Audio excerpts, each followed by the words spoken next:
Good morning dear students. मैं Avinash Agrawal, assistant professor of zoology from government Bangur college टीटवाना।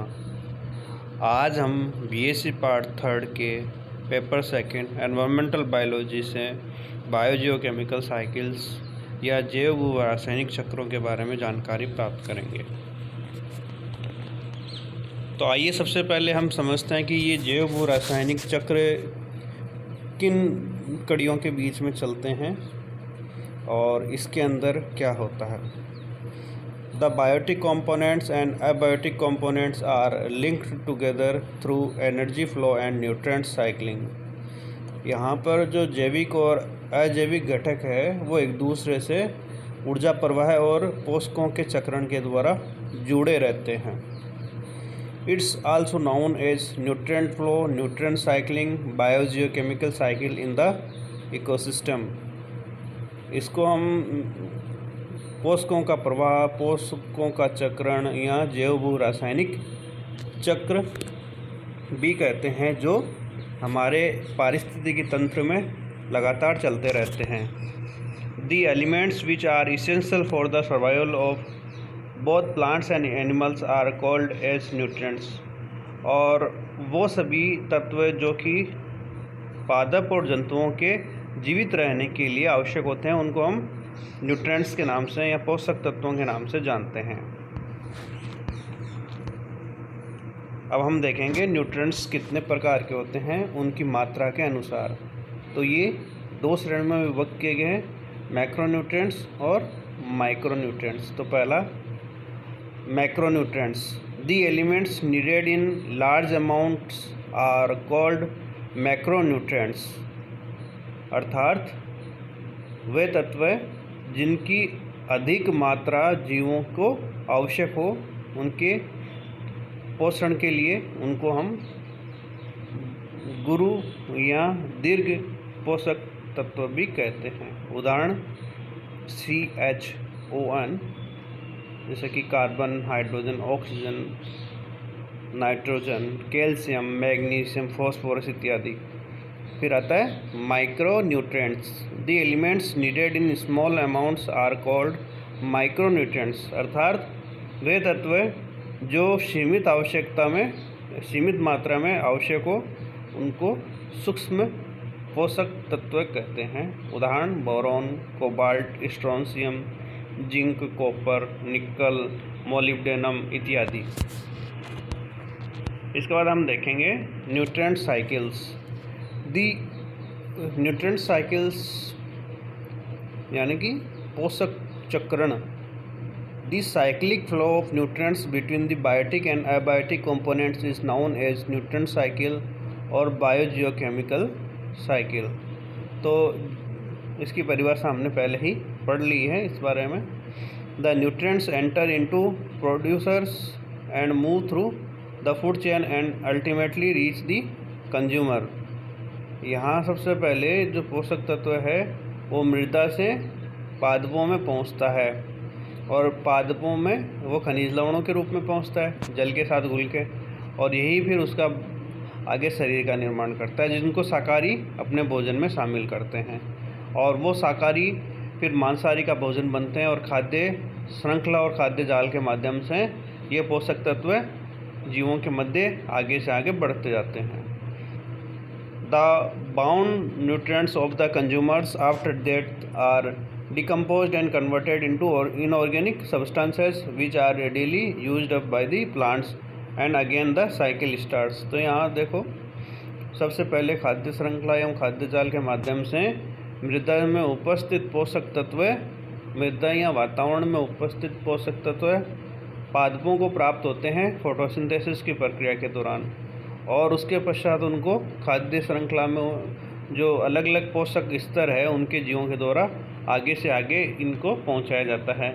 और जब इन पादप और जंतुओं की मृत्यु होती है तो उनको डिकम्पोजर्स के द्वारा नष्ट करके उनको इनऑर्गेनिक सब्सटेंसेस में तोड़ दिया जाता है और ये फिर से उन पादपों को उपलब्ध हो जाते हैं, और इस प्रकार ये साइकिल चलता जाता है।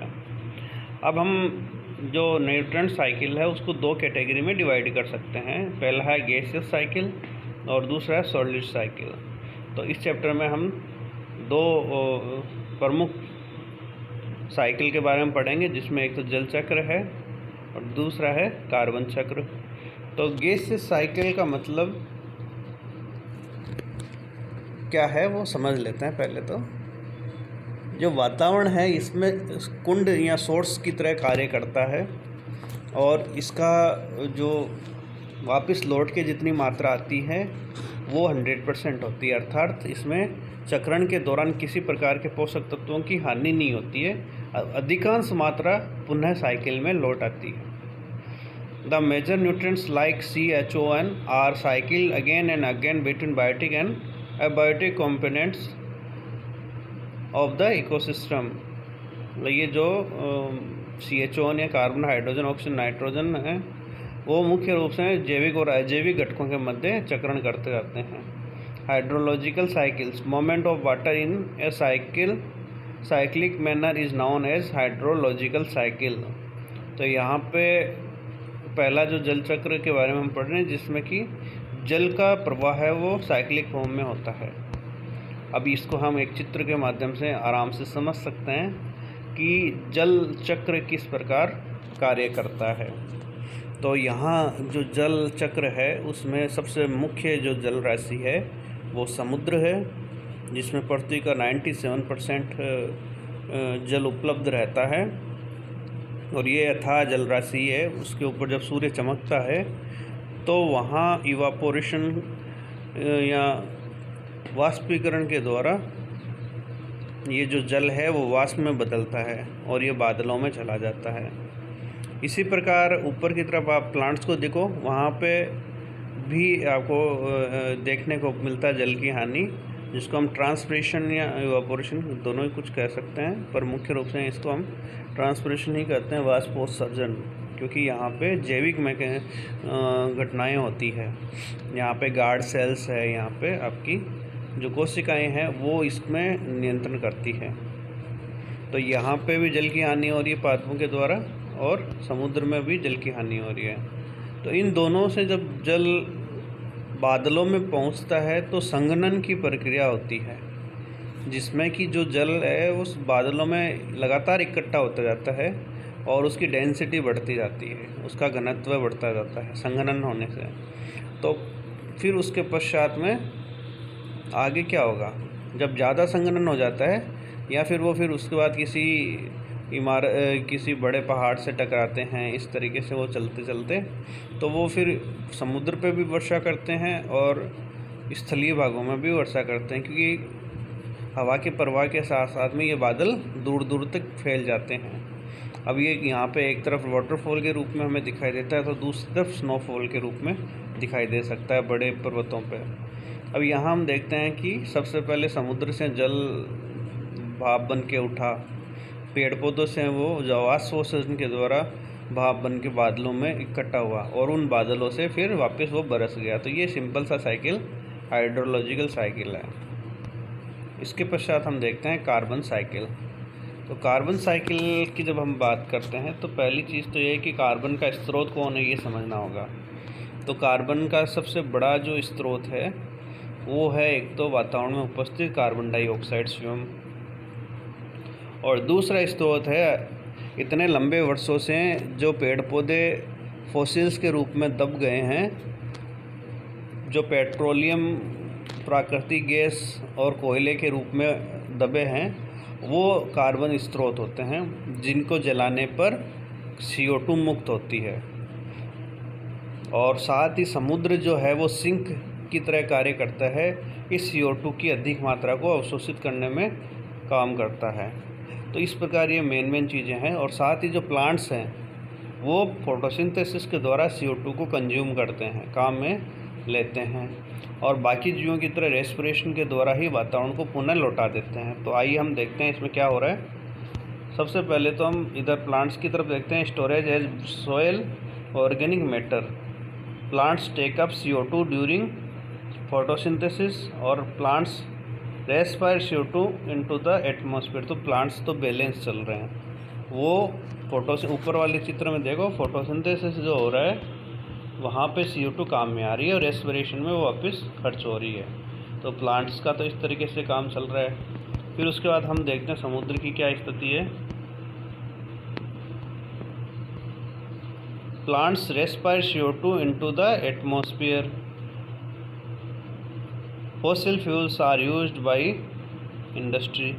यहाँ समुद्र में जो जीव है वो रेस्पिरेशन के द्वारा तो CO2 छोड़ रहे हैं, जबकि इसमें जो फाइटोप्लैंक्टन्स जो होते हैं, एल्गी जो होती है, वो सभी फोटोसिंथेसिस करके अत्यधिक मात्रा में CO2 को कंज्यूम भी करते हैं। तो यहाँ पर भी बैलेंस है। अब इम्बैलेंस वाली जो स्थिति बनती है वो इधर लास्ट सीन में देखने को मिलती है। यहाँ पे fossil fuels example coal, oil, gas, इसको हम निकाल रहे हैं। Fish take up CO2 from the atmosphere. CO2 let out due to combustion, यानी जल दहन से वो बाहर निकलती है, जबकि यहाँ पे जीवों के द्वारा इसको ग्रहण किया जाता है। अब यहाँ पे तो कंबस्टन या दहन से CO2 अत्यधिक मात्रा में आज मुक्त हो रही है। अब यहाँ पहली दो प्रक्रियाएं हैं, उनके द्वारा एक घटना देखने को मिलती है हमें, और इसके साथ एक तीसरी घटना भी होती है जिसमें जो सोलर रेडिएशन है वो धरती से टकरा के पुनः बादलों में जाते हैं। तो वहाँ कुछ विशेष गैसें होती हैं जिनको हम ग्रीन हाउस गैसें कहते हैं, और उन गैसों के कारण हमारी पृथ्वी का तापमान नियत बना रहता है, जीवन योग्य बना रहता है। लेकिन जो ये भी फॉसिल फ्यूल्स थर्ड पॉइंट है, ये इसकी वजह से ये जो व्यवस्था है इसमें गड़बड़ हो रही है। इसका कारण क्या है? एक प्रभाव है जिसको हम ग्रीन हाउस इफेक्ट कहते हैं, जिसमें सोलर रेडिएशन पृथ्वी पे आते हैं और पृथ्वी की दरासल से टकराकर जब वापस लौटते हैं तो कुछ गैस हैं, जैसे कार्बन डाइऑक्साइड है, नाइट्रस ऑक्साइड है, जलवाष्प है, CFC या क्लोरोफ्लोरोकार्बन है, इत्यादि जो है उसको रोक लेते हैं। इसमें भी CO2 है 60% भूमिका निभाता है। अब यहाँ जब लगातार फॉसिल फ्यूल्स के दहन से CO2 की मात्रा बढ़ेगी तो वातावरण में क्या होगा? लगातार CO2 की मात्रा बढ़ने से वातावरण में और ग्रीन हाउस इफेक्ट देखने को मिलेगा, यानी कि पृथ्वी का तापमान बढ़ेगा। जब पृथ्वी का तापमान असामान्य रूप से बढ़ता है तो उसको हम ग्लोबल वार्मिंग या वैश्विक उष्णन के नाम से भी जानते हैं। तो यहाँ हम देखते हैं कि कार्बन साइकिल में रेस्पिरेशन के द्वारा तो CO2 बाहर निकाली जाती है, वातावरण को दी जाती है, साथ ही फॉसिल फ्यूल्स के दहन से भी CO2 वातावरण को दी जाती है। तो दूसरी ओर प्लांट्स में फोटोसिंथेसिस के द्वारा भी CO2 कंज्यूम होती है और साथ ही कुछ स्टोरेज के रूप में भी मिट्टी में चली जाती है। तो इस तरीके से CO2 साइकिल चलता है। अब इसको हम एनिमल्स में देखते हैं किस प्रकार ये देखने को मिलता है। इसको एक कोई भी इंडस्ट्री है, वुड एंड फॉसिल फ्यूल्स है, वो उसमें दहन हो रहा है, तो वहाँ ये CO2 इन एटमॉस्फेयर देखने को मिल रही है। इसके अलावा यहाँ पर जो प्लांट्स, एल्गी, साइनोबैक्टीरिया है साइड में इस कॉर्नर पे, वो फोटोसिंथेसिस के द्वारा इसको बैलेंस कर रहे हैं। तो यहाँ वो जो प्लांट्स है उनको प्राइमरी कंज्यूमर्स और सेकेंडरी टर्शियरी कंज्यूमर्स खाएंगे और फिर रेस्पिरेशन करेंगे, सेल्यूलर रेस्पिरेशन। ये सभी सेल्यूलर रेस्पिरेशन करेंगे तो उससे CO2 पुनः वातावरण में मुक्त होगी। और नीचे की तरफ हम जो डिट्राइटस है उनकी बात करें तो वो भी बाद में इन सबको तोड़ेंगे और इसको तोड़ने के बाद आगे ये पुनः लौट जाती है। तो कार्बन साइकिल को समझते हैं। Carbon is the basic component in all organic components. The carbon is present in all biotic components in different forms as food. तो जो कार्बन है वो सबसे आधारभूत तत्व है सभी कार्बनिक पदार्थों में, और इसी के आधार पर अपने ऑर्गेनिक केमिस्ट्री भी बनती है। और इसके बाद में ये सभी जैविक घटकों के रूप में ये अपने को भोजन के लिए उपलब्ध होता है। एग्जाम्पल्स में carbohydrate, protein, fats and amino acids. Carbon is present in the atmosphere as CO2। Thus CO2 take up by the green plants as a raw material for photosynthesis of different food। यहाँ carbohydrate, protein, fat, amino acid जो हमारे शरीर के लिए essential होते हैं, nutrients होते हैं, उनमें ये कार्बन के रूप में उपलब्ध रहता है। साथ ही ये वातावरण में CO2 के रूप में उपलब्ध रहता है, जिसको फोटोसिंथेसिस में काम में लेते हैं। This food moves through food chain, finally the carbon present in the dead matter is return to the atmosphere as CO2 by micro organisms. तो यहाँ जो ये भोजन में फूड चेन के द्वारा आगे बढ़ता जाता है और अंत में ये डिट्राइटिवोरस या सूक्ष्म जीवों के द्वारा तोड़ के इसको पुनः मुक्त कर दिया जाता है। Source of CO2 in atmosphere during respiration, plants and animals liberate CO2 in the atmosphere. Respiration में तो सभी जीव CO2 को वातावरण में मुक्त करते हैं। Combustion of fuels also release CO2।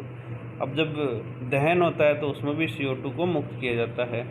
Volcanic eruption also release CO2। तो इस तरीके से CO2 लगातार वातावरण में मुक्त होती रहती है। तो मुक्त होने के लिए तो CO2 के 3 स्रोत मुख्य रूप से हैं, जबकि उसको कंज्यूम करने के लिए फोटोसिंथेसिस मुख्य रूप से हैं। तो इस प्रकार हम देख सकते हैं कि फोटोसिंथेसिस की वजह से हमारी पृथ्वी का तापमान है वो मेंटेन रहता है, क्योंकि ये ग्रीन हाउस गैसेस का एक प्रमुख स्रोत भी है।